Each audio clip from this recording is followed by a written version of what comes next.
خود پسندی میں آمرانہ فیصلہ کرتے ہیں. معقول قیادت چاہیے پاکستان کو. مقبول قیادت کا جو تجربے بار بار ہوئے ہیں وہ فیل ہوئے ہیں. تو یہ جو معقول جو سیاست ہے, کیا اس کی انفارمیشن عوام کو ہے؟ عوام جانتی ہے کہ کون کیپیبل ہے, کون کوئی تبدیلی لے کر آ سکتا ہے؟ کیونکہ جس بھی حکومت کی بات کی جائے, جنہوں نے بھی ابھی تک حکومت کی ہے, پی ایم ایل این کی بات کی جائے, پی ٹی آئی کی بات کی جائے, دونوں نے نفرت کی سیاست کی ہے. چاہے سانحہ ماڈل ٹاؤن ہو, چاہے 9 مئی کا واقعہ ہو, کوئی بھی ہو, حکومت کی جانب سے تکلیف دہ حالات دیکھنے کو ملے ہیں. کون سی ایسی حکومت ہے جو کوئی بہتری بھی لے کر آ سکتی ہے؟ دیکھیے, ہم نے دیکھا ہے جو آپ نے جس طرح اشارہ کیا سانحہ ماڈل ٹاؤن, وہ آج بھی ایک سوالیہ نشان ہے. وہ جو مقتولین ہیں ان کے ورثاء کو انصاف نہیں ملا, اور جو سانحہ 9 مئی ہے وہ بھی بہت بڑا دلخواش ایک زخم ہے ہماری اس کی مذمت سب کو کرنی چاہیے. جی, وہ قابل مذمت ہیں, لیکن انصاف ہونا چاہیے. ہر سانحہ جو رونما ہوتا ہے, جہاں جہاں بھی ریاست کی سالمیت پر ضرب لگتی ہے اور اداروں پر جس طرح حملے ہوتے ہیں, یہ ناقابل معافی ہیں. ان کا ایسے لوگوں کا محاصرہ اور محاسبہ ہونا چاہیے. اور ووٹ بہت بڑا ایک ہتھیار ہے عوام کے پاس ایسے لوگوں کو نشان عبرت بنانے کے لیے. ایک پرچی سے یہ ایسے عناصر کے پرخچے اڑا سکتے ہیں. یہ ریاست, یہ وطن, یہ ملک ہمارا ہے. ہم نے ایک ووٹ صرف کسی کو پسند ناپسند کی بنیاد پر کاسٹ نہیں کرنا. وہ 5 سال کے لیے مختار کل بن جاتے ہیں آپ کی ریاست کے. ہم نے دیکھنا ہے کہ ان کے پاس پروگرام کیا ہے, ویژن کیا ہے, ٹیم کیا ہے, آیا ڈیلیور کر سکتے ہیں. اور جن کو ہم نے بار بار آزما لیا ہے, میں نہیں سمجھتا کہ ان کو پھر موقع ملنا چاہیے. ایک نئی قیادت ہم تلاش کر سکتے ہیں. ہمیں اللہ نے یہ موقع دیا ہے. بار بار آزمائے ہوں پر اپنا وقت اور وسائل ضائع کرنے کی بجائے پاکستان کے اندر میں سمجھتا ہوں جو سب سے زیادہ اس وقت ضرورت ہے پاکستان کو, داخلی معاشی سیاسی استحکام کی ضرورت ہے. اور ایک نئی جماعت جو ابھی ابھری ہے اور جس نے بڑی تیزی سے اپنی جگہ بنائی ہے, وہ استحکام پاکستان پارٹی ہے. میں سمجھتا ہوں ان کو موقع ملنا چاہیے. مطلب آپ کیسے کہہ سکتے ہیں کہ اگر ان کا نام استحکام پاکستان ہے تو واقعی استحکام کے ساتھ آئیں؟ دیکھیں, اس میں نے ایسے لوگوں کو دیکھا ہے جو سیلف میڈ ہیں, جنہوں نے زمین سے اٹھ کر آسمان کی طرف سفر طے کیا, اپنا مقام بنایا ہے. وہ میں ان کی سیاست میں ایک مستقل مزاجی دیکھتا ہوں, ان کی شخصیت میں, سیاست میں, ان کے معاملات میں. تو یہ ایون ماضی میں جب اقتدار کا ہما عمران خان کے کندھے پر بیٹھا تھا, تو اس میں جن لوگوں کا بہت کلیدی کردار تھا وہ آج استحکام پاکستان پارٹی میں مجھے نظر آتے ہیں وہ چہرے. تو میں سمجھتا ہوں کہ بار بار وہی بات آتی ہے کہ جس طرح انہوں نے اپنا منشور دیا ہے, عام آدمی کی نفس پر ہاتھ رکھا ہے, اس کے درد کا درما کرنے کی کوشش کی ہے. یہ بلے اور شیر میں نہیں سمجھتا کہ یہ عوام کے مسائل کا حل ہیں. آپ کو اصل جو گراس روٹ لیول پر عوام کے مسائل ہیں, جب تک جو شخص ان کو نہیں سمجھتا, جو اس نے واسطہ نہیں پڑتا, وہ میں نہیں سمجھتا کہ ان کا حل پیش کر سکتا ہے. لیکن ناصر صاحب, بظاہر یہ نظر آتا ہے کہ عمران خان صاحب بھی یہی بات کرتے ہیں کہ ہمارے ساتھ جو ہوتا ہے وہ غلط ہوتا ہے, ہمیں حقوق نہیں ملتے, ہمیں انصاف نہیں ملتا. لیکن ان کے ساتھ کیا ہونے والا ہے یہ ان کو کیسے پتا ہوتا ہے؟ ان کو کیسے معلوم تھا کہ ان کو بلے کا نشان 1 ہفتے میں واپس مل جائے گا؟ دیکھیں, ہمارے یہاں نا یہ آج کی بات نہیں ہے. جب سے میں نے ہوش سنبھالا ہے پاکستان میں ڈیل اور ڈھیل, یہ جو سیاست کا ہمارا, یہ ڈیل اور ڈھیل کو ذرا مجھے واضح طور پہ ایکسپلین بھی کریں. آپ ایک دوسرے کو ڈھیل دیتے ہیں اور ایک دوسرے کے ساتھ ڈیل کرتے ہیں اپنی اپنی شرائط پر. ایک سمجھوتا ہوتا ہے. کیا بات؟ تو سمجھوتا ایکسپریس میں سمجھتا ہوں کہ پاکستان, ہماری جو سیاست اور ریاست مزید کسی سمجھوتا ایکسپریس کی مکمل نہیں ہو سکتی. ہمیں چیزیں ٹرانسپیرنٹ چاہیے اور جو انصاف پر مبنی ہے.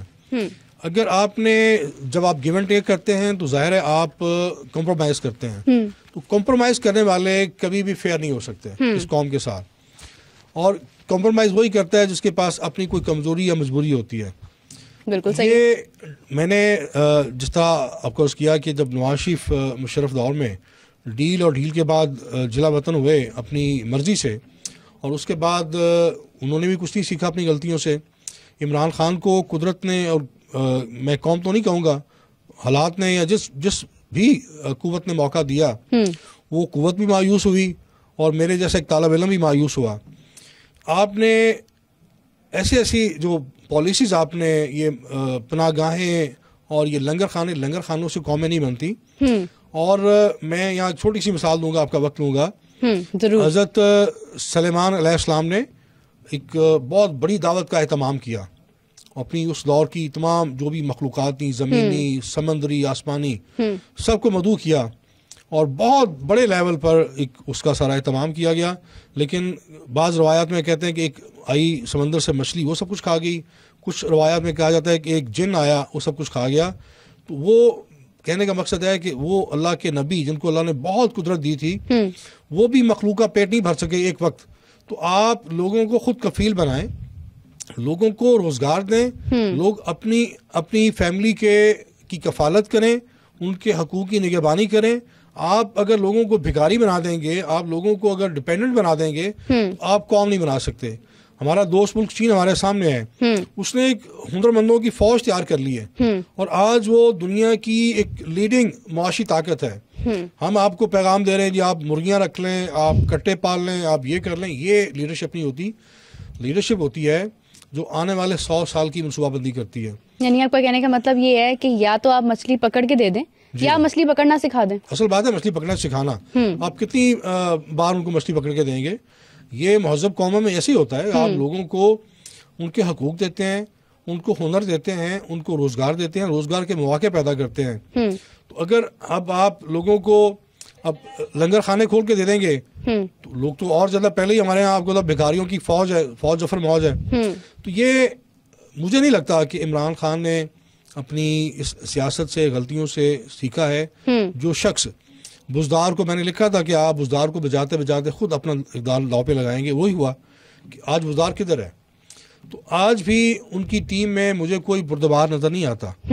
جو چند ایک لوگ تھے جن پر انہوں نے بہت زیادہ انحصار کیا ہوا تھا, وہ جیسے ہی مشکل وقت آیا ان کو چھوڑ کے چلے گئے. یہ عمران خان کو بھی سیکھنا چاہیے, نواز شریف کو بھی سیکھنا چاہیے. نفرت کی سیاست نے ہمیں ماضی میں بڑا تلخ ایک زخم دیا تھا سکوت ڈھاکہ کی صورت میں. ہم نفرت کی سیاست کے, منافرت کی سیاست کے بالکل مکمل نہیں ہو سکتے. آپ ایک اچھی سیاسی فضا میں اپنا لوگوں کو پروگرام دیں, منشور دیں, اپنی ٹیم کا اعلان کریں. اب ہمارے ہاں بدقسمتی یہ ہے کہ یہ بتایا نہیں جاتا کہ میں اگر میری جماعت اقتدار میں آئے گی تو میرا پنجاب کا چیف منسٹر کون ہوگا, میرا وزیر خارجہ کون ہوگا, میرا وزیر داخلہ کون ہوگا, خاص طور پہ میرا جو وزیر مالیات یا وزیر خزانہ وہ کون ہوگا. یعنی آپ کے کہنے کا مطلب یہ ہے کہ ہم پلاننگ کے ساتھ نہیں آتے ہیں. بالکل نہیں آتے. لیکن ایک لے مین کو تو یہ بات نہیں سمجھ آتی ہے کہ پلاننگ کیا چیز ہے. لے مین تو یہ دیکھتا ہے کہ ہماری جو ضروریات ہیں, جو بیسک ضروریات ہیں, پیٹرول کی قیمت ہے, آٹے کی قیمت ہے, چینی کی قیمت ہے, اس میں تھوڑی بہت کمی آتی ہے تو رجحان اسی حکومت کی طرف ہو جاتا ہے. دیکھیں ہمیں لے مین, میں بھی ایک لے مین ہوں, جب تک ہم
جیسے جیسے پی ٹی آئی کے حق میں فیصلے آ رہے ہیں ویسے ویسے میں دیکھ رہی ہوں کہ نواز شریف صاحب کی جو صحت ہے, ان کی جو طبیعت ہے وہ بھی تھوڑی ناساز نظر آ رہی ہے. اس میں کتنی حقیقت ہے؟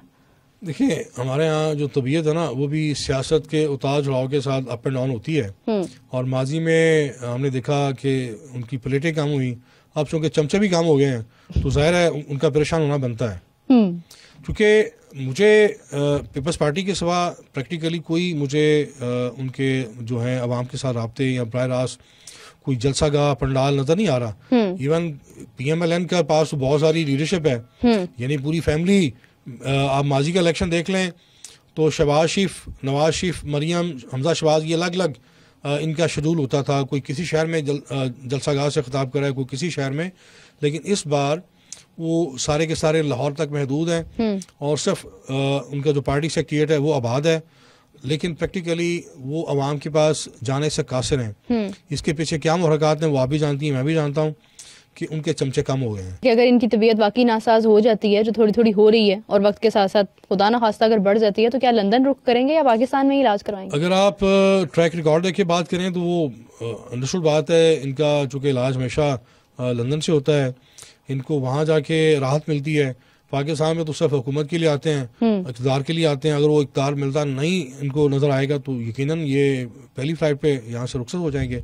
اور ہمارے جو شیر کے حامی ہیں وہ پھر میاں صاحب جاون گے, میاں صاحب آون گے, اس طرح کے نعرے لگاتے رہیں گے. اچھا, اسی کے ساتھ اب مجھے یہ بتائیں کہ آپ کو کیا لگ رہا ہے کہ الیکشنز, کیا واقعی ایک بہت بڑا سوال ہے ایکچولی, کہ الیکشنز ہوں گے نہیں ہوں گے, اگر ہوتے ہیں تو کس طرح سے ہوتے ہیں, اس حوالے سے کیا کہیں گے؟ دیکھیے میں ایز اے طالب علم دیکھ رہا ہوں کہ الیکشن ہوں گے, ممکن ہے عین ممکن ہے اس میں کچھ چند ایک دنوں کی تاخیر ہو سکتی ہے, جو ایک امکان ظاہر کیا جا رہا ہے, اس کو ہم اس امکان کو رد نہیں کرتے. لیکن الیکشن باہر کیف ایک نوشتہ دیوار ہیں, اور یہ رمضان سے پہلے پہلے یعنی کہ فروری کے اندر ہی امید ہے, مارچ سے پہلے پہلے ہو جائیں گے. ہاں اب چونکہ سیاسی جماعتیں جو خاص طور پر کلیم کرتی ہیں کہ ہم چوتھی دفعہ آئیں گے, ان کو عوام کے اندر شاید وہ پذیرائی محسوس نہیں ہوئی, کیونکہ نبض شناس تو سارے ہی ہیں اور فیڈ بیک تو ملتا ہے, اور بہت سارے سروے, بہت سارے سوشل میڈیا پہ آپ کو پوری ایک کمپین مل جاتی ہے, آپ بیٹھ کے اسیس کر لیتے ہیں. اور لاہور کے اندر خاص طور پہ, پنجاب کے اندر, اور اوور آل اور بھی صوبوں میں ایک جو نئی جماعت میں نے پہلے عرض کیا کہ وہ جو مارز وجود میں آئی ہے اور وہ تیزی سے اپنا قد بنا رہی ہے, بہت سارے سنجیدہ لوگ اس میں شامل ہو رہے ہیں, تو ان کے ساتھ ان کی بات چل رہی ہے سیٹ ایڈجسٹمنٹ کے حوالے سے. وہ کیا طے پاتا ہے فارمولا, یہ آنے والا وقت بتائے گا.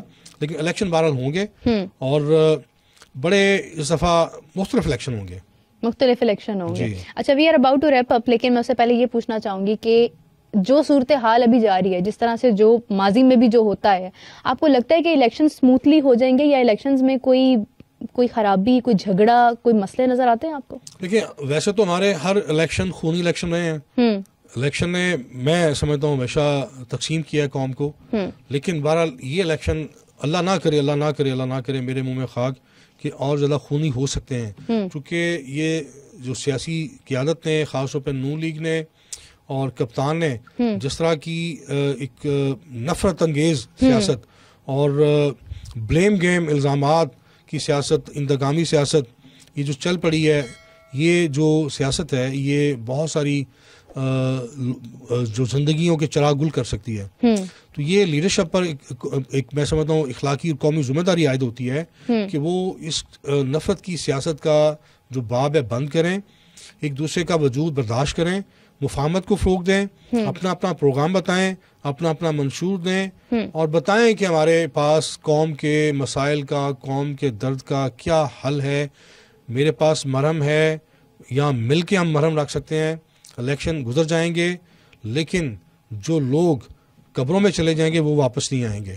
اقتدار کے لیے لوگوں کو ایندھن نہ بنایا جائے. جی ناصر صاحب, بالکل آپ نے درست فرمایا. جیسا ان کا کہنا تھا کہ ہم یقین کرتے ہیں کہ الیکشن جو ہیں وہ ہوں اور بہت ہی اسموتھلی ہوں, لیکن کہیں نہ کہیں دل میں یہ خوف بھی ہے, کیونکہ ماضی میں جو صورتحال رہی ہے, جس طرح سے انتشار پھیلا رہا, جس طرح سے دلوں میں نفرتیں ہیں, انہوں نے بڑی ایک اچھی بات کی ہے کہ قوم جو ہے وہ الگ ہو چکی ہے, اور بینگ اے ووٹر ہمیں یہ سمجھنے کی ضرورت ہے کہ کیا ہم لوگ سیف ہیں, اگر ہم ووٹ دینے جاتے ہیں تو کیا حالات اسموتھ ہوتے ہیں یا نہیں. امید کی جاتی ہے, دعا گو بھی ہیں کہ اچھے طریقے سے اسموتھلی الیکشنز ہو جائیں اور جو بھی ہمارے لیے بہتر ہے, جو حکومت کے لیے آگے آنے والے وقت میں عوام کے لیے سوچتا ہے, استحکام لے کر آتا ہے, ایسی کوئی پارٹی ہمارے سامنے آئے اور ہر جو بھی صورتحال ہے وہ اسموتھلی چلے. ناظرین, اسی کے ساتھ یہ بھی امید کرتے ہیں کہ نواز شریف صاحب جو ہیں ان کی بھی ہیلتھ ٹھیک رہے تاکہ الیکشنز میں کھڑے ہوں. پاکستان آئے ہیں تو اب سامنے بھی آئیں, دیکھیں کہ ان کا ووٹ بینک کیا ہے. اسی کے ساتھ مجھے اجازت دیجیے. سر, آپ کا بہت شکریہ, آپ نے اپنا قیمتی وقت دیا.